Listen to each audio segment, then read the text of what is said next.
बोलिए एक बार भारत माता की जय। बस इतनी आवाज है। अभी बहुत बड़ी बड़ी बातें हो रही हैं। भारत माता की जय, भारत माता की जय, वंदे मातरम, वंदे मातरम, वंदे मातरम। धन्यवाद। ओम सच्चिदानंदेश्वराय नमो नमः। ओम विश्वानिदेव सवितर्दुरितानि पराशुभ यद भद्रं तन्नयासुभ। ओम शांति शांति शांति।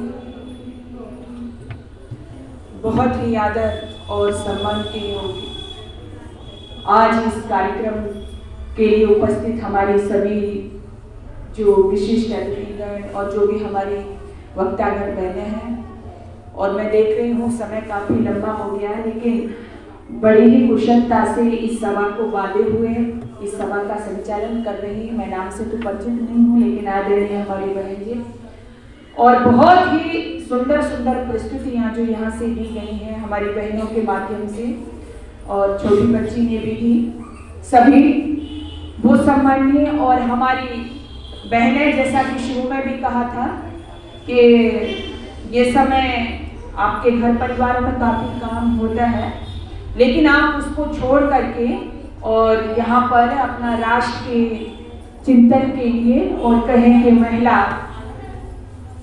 का जो कर्तव्य है उसके लिए श्रवण के लिए आप यहाँ इकट्ठी हुई हो, तो आप सभी सम्मानित बहनें, और इन सबके बीच में हमारे कुछ भाई भी हैं, उनको भी हम नजरअंदाज नहीं कर सकते, वो भी बहुत सम्मानित हैं।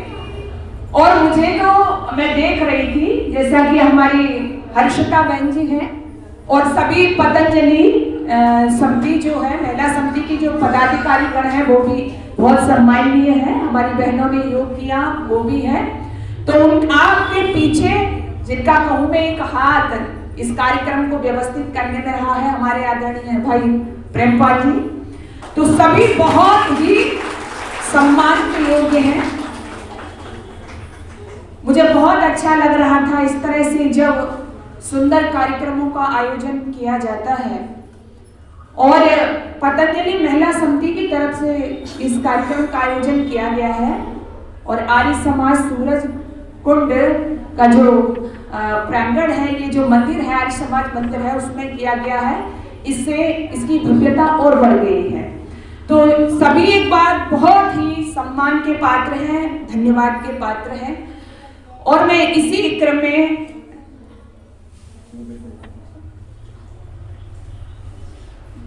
अपनी बात को जोड़ते हुए कहना चाहूंगी, बहुत ही सुंदर वक्तव्य यहाँ से दिए गए हैं कि महिला दिवस जो आने वाला है उसके उपलक्ष्य में यहाँ पर ये कार्यक्रम आयोजित किया जा रहा है। बहुत ज्यादा विस्तार में नहीं, सर्वप्रथम मैं थोड़ा सा आपको अपना परिचय, मेरा बहुत ज्यादा ऐसा बड़ा परिचय नहीं है। मैं डॉक्टर अर्चना प्रिया आर्य आपके कन्हैयालाल महाविद्यालय में इस समय असिस्टेंट प्रोफेसर के पद पर हूँ, संस्कृत विभागाध्यक्ष हूँ, और आप सबके आशीर्वाद स्नेह से मुझे जैसा धरोहर के रूप में मैं कहूँगी, मैं 25 वर्ष से विगत आर्य समाज के प्रचार प्रसार में, भारतीय संस्कृति के संस्कारों के प्रचार प्रसार में जो मैं कर पा रही हूँ वो कर रही हूँ। तो मुझे बहुत सुंदर लगा। यहाँ भी मैं ये कोशिश करती हूँ कि थोड़ा सी व्यस्तता है, लेकिन रविवार के दिन या जब भी अवकाश होता है तो मैं चाहती हूँ कि आप जैसी बहनों के मध्य में जाकर के और जहाँ भी मेरा जरा सा भी उपयोग हो सके तो मैं अपना कार्य करूँ। तो मुझे बहुत अच्छा लगा कि आप लोगों के बीच में मैं यहाँ इस समय आई हूँ, और कुछ ऐसी चर्चा के लिए मैं देख रही थी कि कई बिंदु यहाँ से निकल करके आ रहे थे। हमारी मातृशक्ति का गौरव कैसा था, क्या रहा है, ये मुझे लग रहा है कि यहाँ पर जितनी हमारी बहनें हैं सब शिक्षित हैं, और आपको पता है जैसा कि अभी हमारी बहन जी ने एक वेद मंत्र भी प्रस्तुत किया, और उसका अंतिम चरण प्राय बोला जाता है कि स्त्रिय ब्रह्मा बभूवित, और हम गौरवान्वित होते हैं। क्यों? क्योंकि हम क्या है, ब्रह्मा है, ऐसा ही कहते हैं ना। वास्तव में इसमें कोई दो राय नहीं है। और मैं बहुत लंबा आपका वो चरित्र भी नहीं बताऊंगी इस समय क्या थी। मैं तो इतना समझती हूं कि नारी को जहां भी जो भूमिका मिलती है, चाहे वो मां के रूप में हो, चाहे वो पुत्री के रूप में हो, चाहे वो बेटी के रूप में हो, चाहे वो पत्नी के रूप में हो, अपना सर्वस्व समर्पित करके नारी उस भूमिका को, उस दायित्व का निर्वहन करती है, चाहे कुछ भी हो जाए। इसके विषय में यदि मैं कुछ लाइनें बोलूं, क्या होता है ये नारी, इसका जीवन कैसा होता है। पुत्री बनी तो पितृकुल की कीर्ति चाहती रही, भगिनी बनी तो भाई की चिरायु मांगती रही, पत्नी बनी तो मांग में सिंदूर इसने भर लिया, पति की मंगल कामना से जीवन को यज्ञ सा बना लिया। जब ये मां बनी तो संतति की आपदा सारी हरी, कौन त्यागशीलता की कर सके बराबरी, अपनी खुशी मिली है सदा परिजनों के मोह में, पलता रहा भविष्य है सदा से इनकी गोद में, पलता रहा भविष्य है सदा से इनकी गोद में।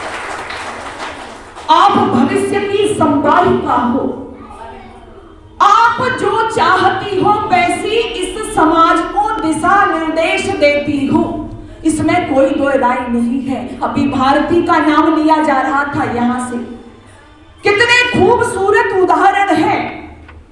जब नाम आएगा शंकराचार्य का, जब नाम आएगा मंडन मिश्र का, तो उस भारती देवी को हम नहीं भूल सकते। जब याज्ञवल्क्य का नाम आएगा तो गार्गी को हम नहीं भूल सकते हैं। कौन भूल सकता है उस सुंदरी देवी को जिसने इस देश की रक्षार्थ अपना ही नहीं देवियों बल्कि 16,000 देवियों को लेकर के, जो देश के लिए, जो राष्ट्र के लिए, अपने पातिव्रत धर्म को बचाने के लिए जिंदा जल करके चली गई थी। कौन भूल सकता है उसको? कौन भूल सकता है उस लीलावती को जिसने बीज गणित की स्थापना करके हमें एक नया ज्ञान दिया, हमें एक नई परंपरा दी। कौन भूल सकता है उस देवी को जिसका पति पत्नी मोह में ग्रस्त था और बार बार जा नहीं रहा था, और पहुंच भी गया तो फिर भी हलकारे को भेज दिया कि जा हलकारे, मेरी नई नई शादी हुई है, विवाह हुआ है, पत्नी में मन उलझा हुआ है। हलकारे को भेज दिया हाड़ी रानी के पास में। हलकारा आया, हाड़ी रानी ने देखा कैसे हलकारे क्यों आए हो। हलकारे ने कहा महारानी, बोले क्यों, बताइए क्या कहना चाहते हो। कह नहीं पा रहा है, हाथ जोड़ लिए हलकारे ने। महारानी, मुझे भेजा है आपके पति देव ने, मुझे भेजा है उस सेनापति ने, मुझे भेजा है उस राजा ने जो युद्ध में तो चला गया है, लेकिन उनका मन आप में ही उलझा हुआ है। वो आपसे रानी कुछ निशानी चाहते हैं, वो कुछ ऐसी चीज चाहते हैं आपकी, कोई निशानी की जिसको वो अपने पास रख करके आराम से युद्ध लड़ सके। जब हलकारे से देवियों ये सुना उस रानी ने कि युद्ध में और मेरा पति निशानी मांग रहा है, युद्ध जीत पाएगा क्या वो? एक क्षण विचार किया, सोचा अगर यही स्थिति रही तो युद्ध जीतना संभव नहीं है। बस फैसला किया, संकल्प ले लिया। सामने दीवार पर तलवार टंगी हुई थी, तलवार को उतारा और उतार करके एक हाथ में तलवार ली और दूसरे में अपनी गर्दन पकड़ के गर्दन पर चला करके और अपनी गर्दन उस हलकारे को दे करके कहा कि लो ले जाओ, मैं निशानी देती हूँ, ये निशानी अपने राजा को दे दे।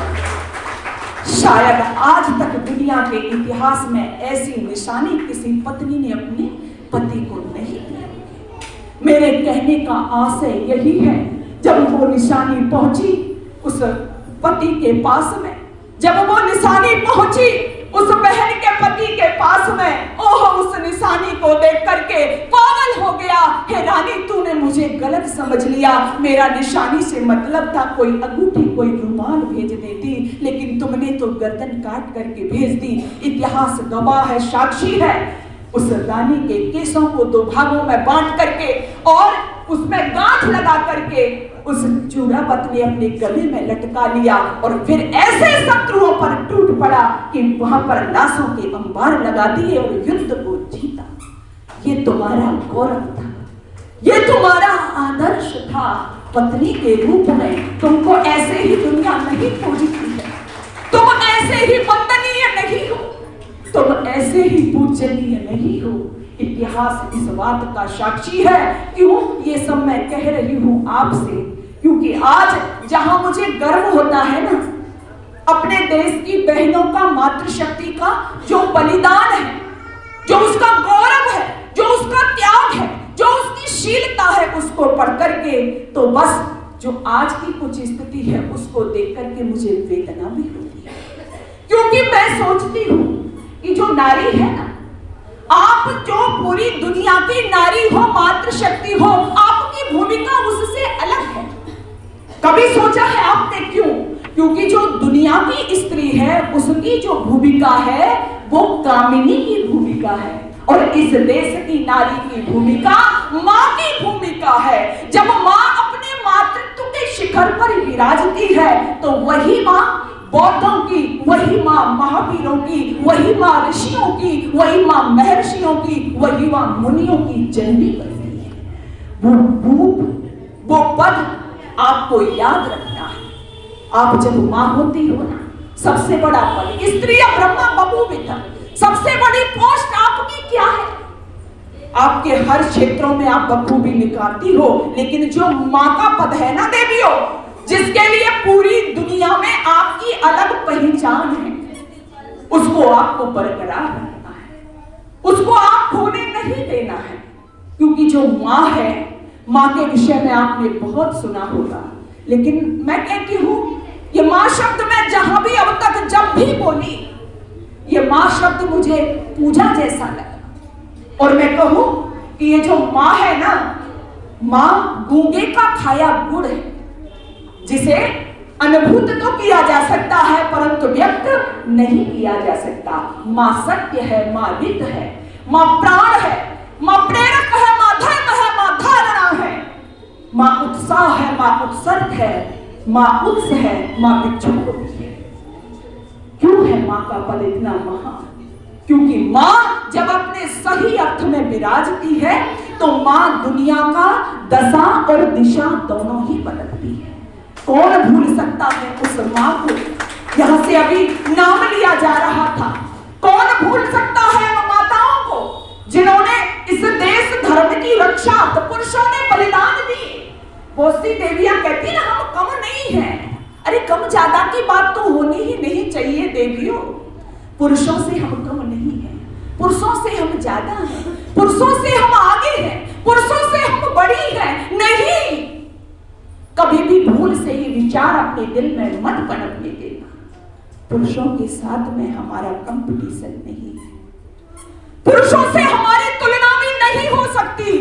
क्यों? क्योंकि आपकी जो प्रमुख भूमिका है वो माँ की है, और माँ की किसी के साथ कोई तुलना नहीं की जा सकती। माँ का किसी के साथ कंपटीशन नहीं होता। तुम्हारे घर में बेटे होते हैं, उसके साथ में कभी सोची है कंपटीशन करने की?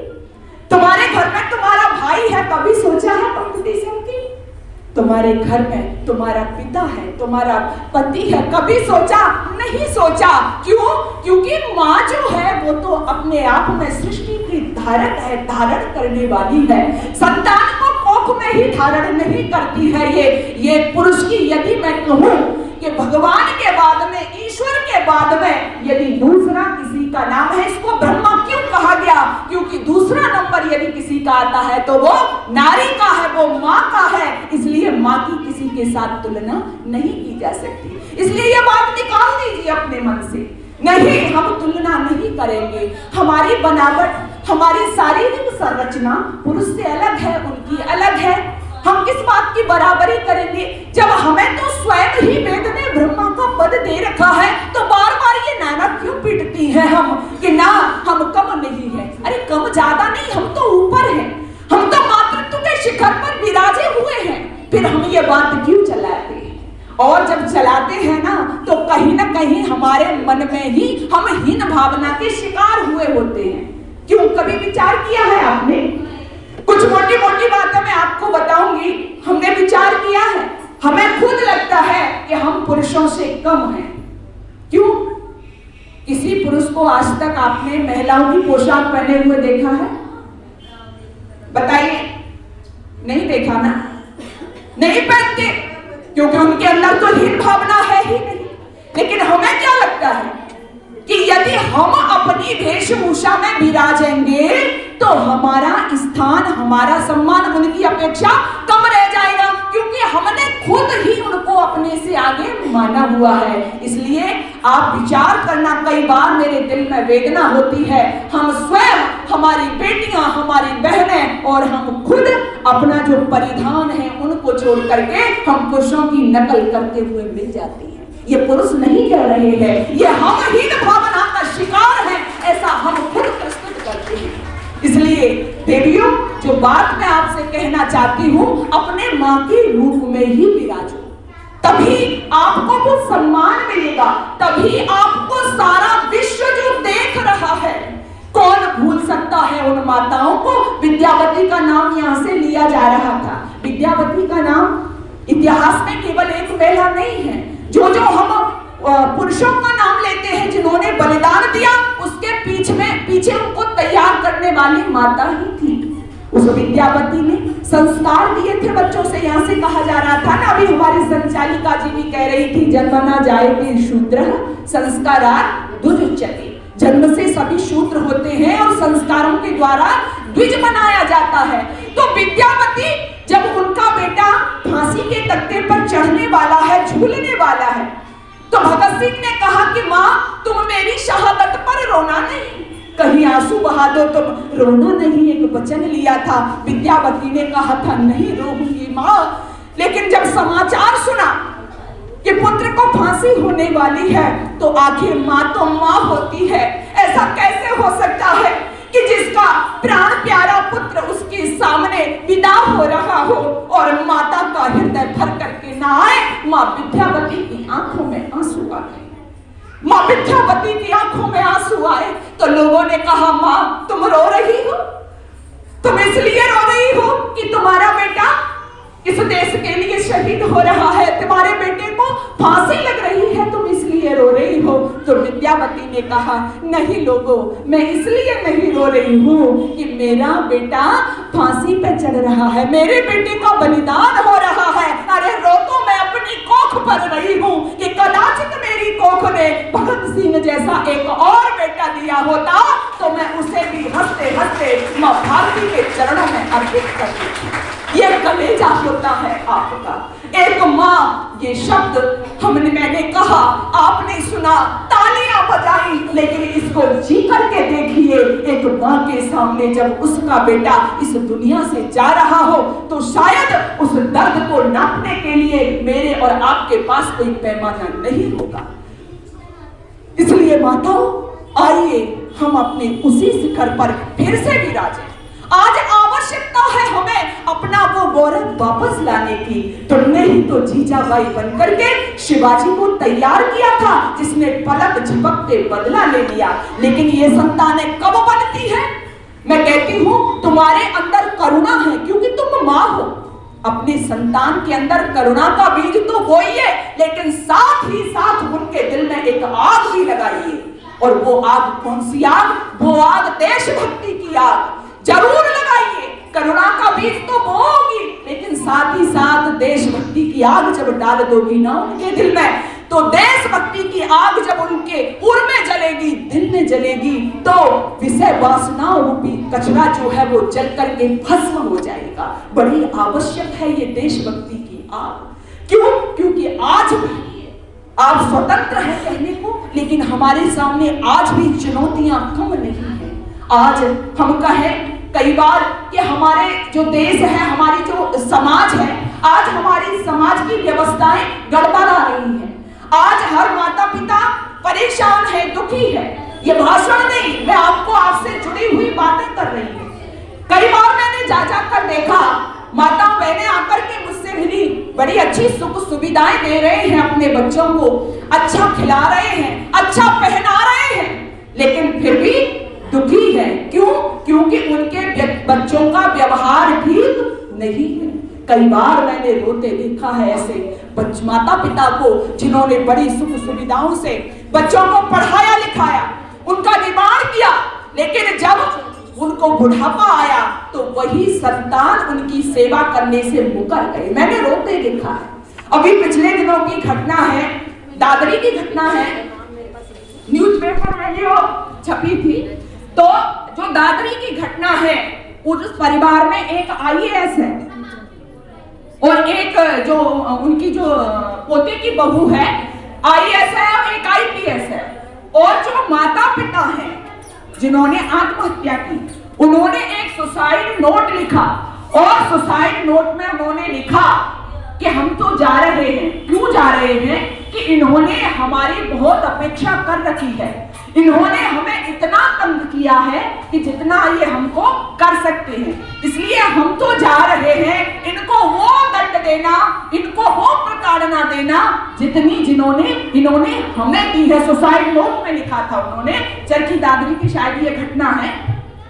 तो आप जरा विचार करो कि आईएएस आईपीएस बनाना साधारण बात नहीं है आज के समय में।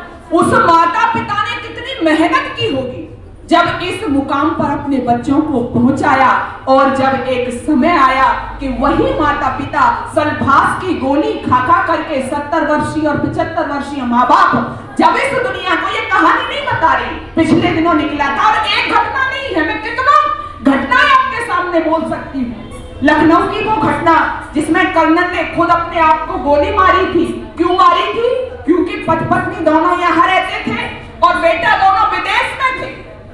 और जब उनकी पत्नी की मृत्यु हो गई तो वहां पर सूचना पहुंचाई अपने बेटों के पास में और कहा कि तुम्हारी मां की मृत्यु हो गई है, इसलिए तुम आ जाइए। जब यह सूचना पहुंचाई तो वहां पर जो 2 बेटे हैं, उन बेटों में से जो छोटा बेटा है वो आ गया, बड़ा बेटा नहीं आया। तो पिताजी ने आकर के अकस्मात पूछ लिया एकदम से कि बेटा तेरा बड़ा भाई नहीं आया। तो छोटे बेटे के मुंह से निकल गया कि पिताजी उस बड़े भाई ने कहा है कि मैं माके में चला जाऊं और जब तुम्हारा समय आएगा तो वो आ जाएगा। कहानी नहीं कह रही। जब ये कहा तो वो बुढ़ा अबाक रह गया। वो तो ये सोच रहा था कि जैसा समाज का नियम होता है, बड़ा बेटा आकर के चिता को मुखाग्नि देगा। जब ये कहा बस थोड़ी देर विचार किया और कर्नल था रिटायर, दौड़ करके अपने कमरे में गया, रिवॉल्वर रखी हुई थी और रिवॉल्वर से भीतर जाकर के कमरे में जाकर के 2 गोली अपने सीने पर डाल दी और वहीं पर खत्म हो गया। बस उसने एक बात कही थी कि बेटा मैं कह के जा रहा हूं। एक उसने भी अंदर जाके 2 लाइनें लिख दी थी कि मैं कह के जा रहा हूं बेटा, अब मेरा भी अंतिम संस्कार तू ही कर जाना, उसको फिर परेशान होने की जरूरत नहीं। कब आती है ये स्थिति, कब आती है ये परिस्थितियां? हमको सुनकर के ही अजीब लगता है, लेकिन जरा विचार करो ये स्थितियां बनती हैं। आंखों में आंसू आ रहे हैं ना, आप वेदना हो रही है ना, अपार वेदना होती है बहनों मेरे भी दिल। कई बार जब मैं सोचती हूँ कि आखिर हम आधुनिकता की दौड़ में जो शामिल हैं, हम जा कहाँ रहे हैं? हमें अपने बच्चों का जो निर्माण करना चाहिए था, जो माँ की हमारी भूमिका थी, उससे भटक के हम जा कहाँ रहे हैं? यही कि मैं प्रोफेसर हूँ, यही कि मैं डॉक्टर हूँ, यही कि मैं वकील हूँ, यही कि मैं इंजीनियर हूँ। हाँ आगे बढ़ो बहनों, लेकिन मैं एक बात जो अक्सर कहा करती हूँ, ठीक है मैं मना नहीं कर रही कि नारी हर क्षेत्र में कार्य कर रही है, लेकिन एक बात ध्यान रखना कि जो खुशी तुम्हें अपने घर में अपने पति अपने बच्चों को भोजन खिलाने में मिलेगी ना, वो खुशी तुम्हें सर्किट हाउस में सैल्यूट करके परपुरुषों को नहीं मिलने वाली है। ये आप लिख करके ले जाना, मैं दावे के साथ में ये कह रही हूँ। इसलिए आओ हम जहां भी हैं, जिस क्षेत्र में भी हैं, वहां कार्य करें। मैं मना नहीं कर रही हूँ, लेकिन हम अपने स्वयं को समझें, हमारी भूमिका क्या है, हम आगे बढ़ते बढ़ते आगे बढ़ने का नारा देते देते इतना आगे बढ़ गए, इतना आगे बढ़ गए कि कई लोगों को मैंने कहते सुना कि ऋषि दयानंद ने उस समय उद्घोष किया था कि महिलाओं को आगे बढ़ाओ, इनका स्थान दो। जैसा कि अभी बहन जी कह रही थी कि ना हवन, अब आज आप हवन करती हो ना, आज वेद मंत्र बोलती हो, उस समय नहीं था। और उस समय मत लगाओ, आप सबको विदित भी होगा, सोशल मीडिया पर आप सुनते रहते हो। आज भी तथाकथित, मैं तथाकथित कहूंगी, आज भी कुछ जो लोग हैं वो आज भी कहते हैं कि महिलाओं को गायत्री मंत्र पढ़ने का अधिकार नहीं है। पहले पीछे की बात छोड़ दो, क्यों जा रहे हो इतना लंबा। आज भी कहा जा रहा है कि वो ना यज्ञोपवीत पहन सकती है, ना गायत्री मंत्र बोल सकती है, ना हवन कर सकती है, आज भी। लेकिन ये श्रेय किसको जाता है? उस समय ऋषि दयानंद को तो था ही। आर्य भी जो आर्य समाज है, आज भी जो जगह जगह, आज भी जो आर्य विद्वान हैं, आज भी जो आर्य विदुषियां हैं, इस बात का खंडन करती नजर आ रही है। क्योंकि आप देख सकते हो गुरुकुलों में कितनी हमारी बहन बेटियां वेद मंत्रों का अभ्यास कर रही हैं, पढ़ रही हैं। बड़े बड़े यज्ञों का आयोजन जहां होता है वह ब्रह्मा के पद को सुशोभित भी कर रही हैं।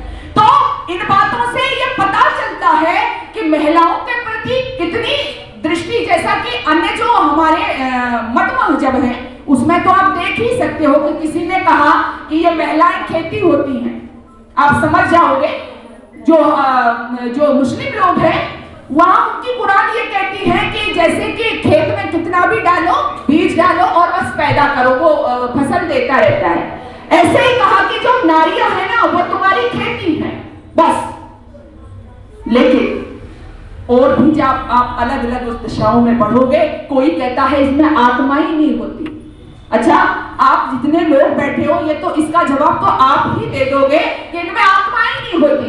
किसी ने कहा ये तुम्हारी खेती है, किसी ने पैर की जूती कह दिया, किसी ने नरक का दरवाजा कह दिया, किसी ने कहा कि इसकी छाया पड़ते ही जैसे सांप अंधा हो जाता है, तो जिस पर पुरुष पर जिसकी छाया पड़ जाए तो उसकी क्या गति होगी। तो इस तरह से कहने वाले लोग जब थे और आज तक हैं, ऐसी दशा में यदि आपको सही सम्मान कोई देता है तो वो आर्य समाज देता है। आर्य समाज के जो प्रवर्तक थे ऋषि दयानंद, उन्होंने आपको दिया था। उन्होंने अनेक वेद मंत्रों के, स्त्रीय ब्रह्मा बभूवित तो था ही, अनेक दिया वेद मंत्रों के उदाहरण दिए थे। इड़े रंते हब्बे काव्ये ज्योते महि विश्वते एताते अधना नामनि। उन्होंने कहा था यथेमं वाचम कल्याणी माभदानी जनेभ्य। अरे कहते हो तुम पढ़ने का अधिकार नहीं है, वेद मंत्र बोलने का अधिकार नहीं है, इसको तो हर पढ़ सकता है, स्त्री भी पढ़ सकती है, शूद्र भी पढ़ सकता है, पंडित भी पढ़ सकता है।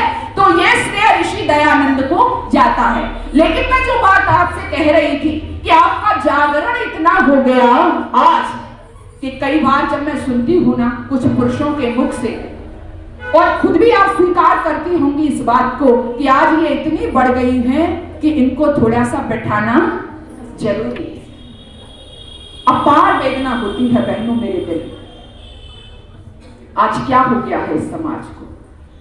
आज हमारी भूमिका कहां है? हम कहां तलाश रहे हैं अपनी भूमिका? वो गरिमामयी उपस्थिति आपकी, वो गरिमामय पद आपका, देवी का पद जो आपको मिला वो किस कारण से आपको मिला? वो इस कारण से मिला कि आपका चलना, आपका बैठना, आपका ओढ़ना, आपका बिछोना, हर एक आपका जो क्रियाकलाप था वो इतनी सजगता के साथ होता था क्योंकि आप देवी थी। आप जो आप कामिनी का रूप धारण किए हुए हो ना, ये नहीं थी, आप देवी थी, आप में देवत्व विराजता था। लेकिन आज ये हो गया है कि आज हम ये चाहते थे, मैं भी कई बार सोचती थी, गांव में आपने देखा होगा हमारी बहनें आज काफी जागरूकता है, लेकिन आज भी घूंघट काटती हैं। परिचित होंगे आप, पर्दा करती हैं आज भी। कितनी बहनों को पता है ये बात?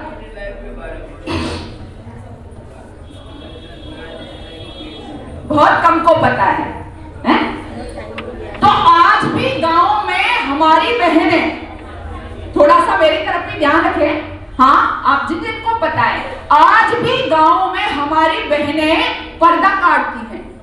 घूंघट ये जो आप साड़ी पहने हुए हो सिर पे नहीं, उससे आगे पर्दा करके रखती है आज भी।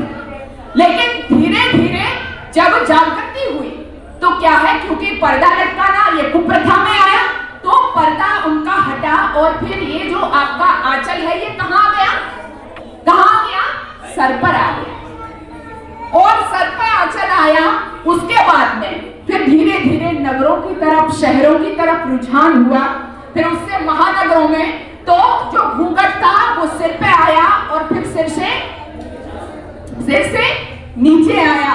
और आजकल तो मैं कहूंगी नीचे की भी बात छोड़ो, हमारा ये आंचल है ना, ये खत्म ही होता जा रहा है। लेकिन बहन बेटियों, मेरी माताओं, मैं आपसे कहना चाहती हूं, इस आंचल को जाने मत देना, इस आंचल को छोड़ मत देना। ये जो आंचल है ना, ये बड़ा पवित्र आंचल है। इस आंचल को पकड़ करके आपके बच्चे आपके घरों में आपके पीछे पीछे दौड़ते रहते हैं। ये आंचल है ना, जब आपको अपने माता पिता की याद आती है ना, तो इस आंचल में हम अपना मुंह छुपा करके रो देते हैं। ये आंचल वो आंचल है मेरी बहनों, कितना ही पवित्र, कितना ही मजा हुआ बर्तन, लेकिन जब उसमें हम भोजन करने देते हैं ना अपनों के लिए, अपने पति के लिए, अपने बच्चों के लिए, तो उस आंचल से उस बर्तन को क्या करते हैं, फिर पोंछ देते हैं। ये आंचल है ना, जब आप दोपहरी में अपने बच्चे को लेने जाती हो ना स्कूल से, तो बहुत ज्यादा जब धूप पड़ती है तो इस आंचल से क्या करती हो, अपने बच्चे की धूप को ढक लेती हो।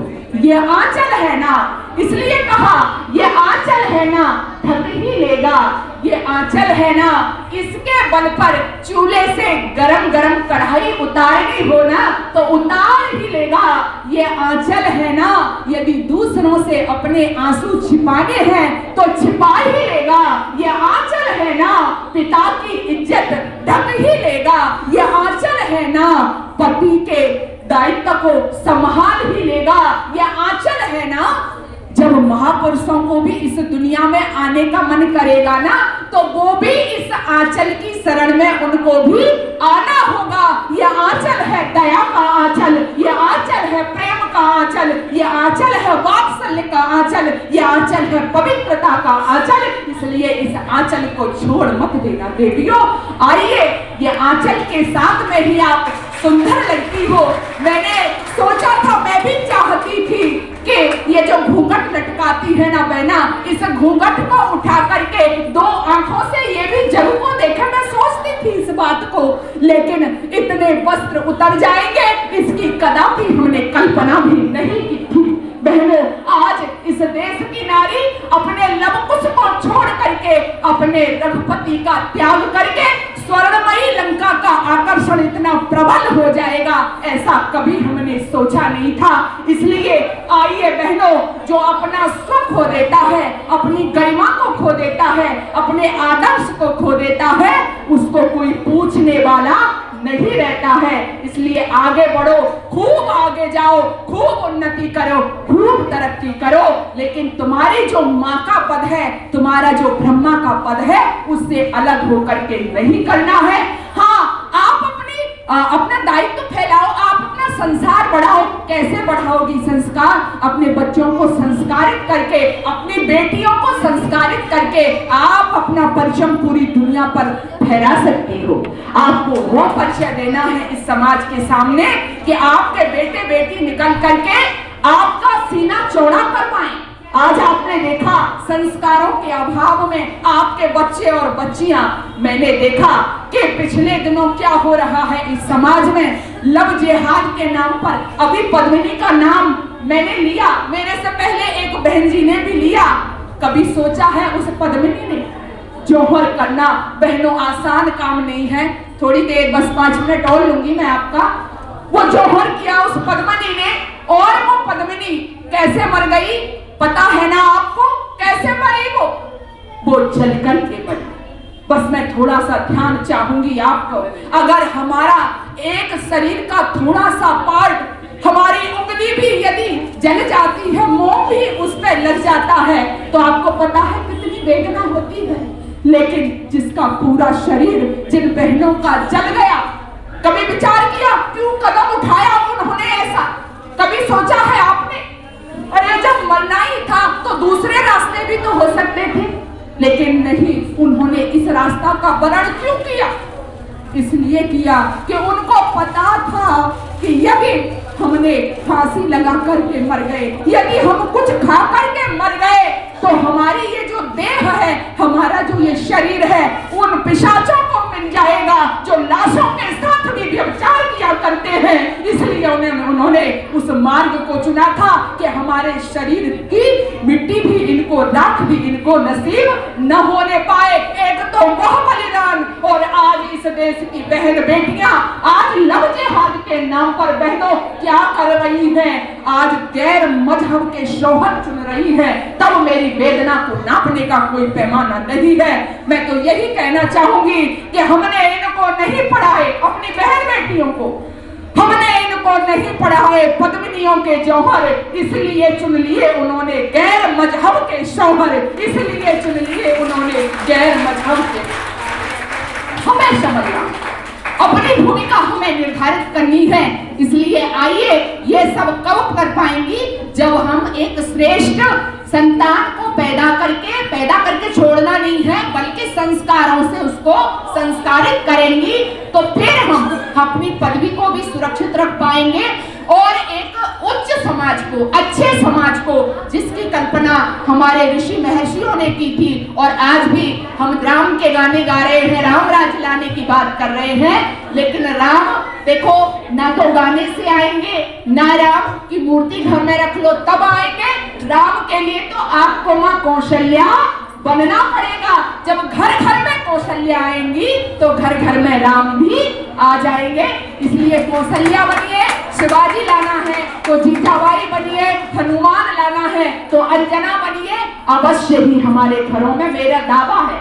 बहुत से लोग कहते हैं ऐसा हो सकता है, ये जरूर आएंगे, लेकिन सबसे पहली जो जिम्मेदारी माँ की है, यदि हम उसको समझेंगे तो अवश्य ही माँ की है, पिता की है, आचार्य की है, वो लंबा विषय है। लेकिन यहाँ पर बहनें थी तो बहनों, केवल नारे लगाने से या हम किसी से कम नहीं है, ये महिला दिवस नहीं हुआ करता है। वास्तव में नारी की क्या प्रमुख भूमिका है इस देश के प्रति, इस राष्ट्र के प्रति, समाज के प्रति, वो हमें समझनी होगी।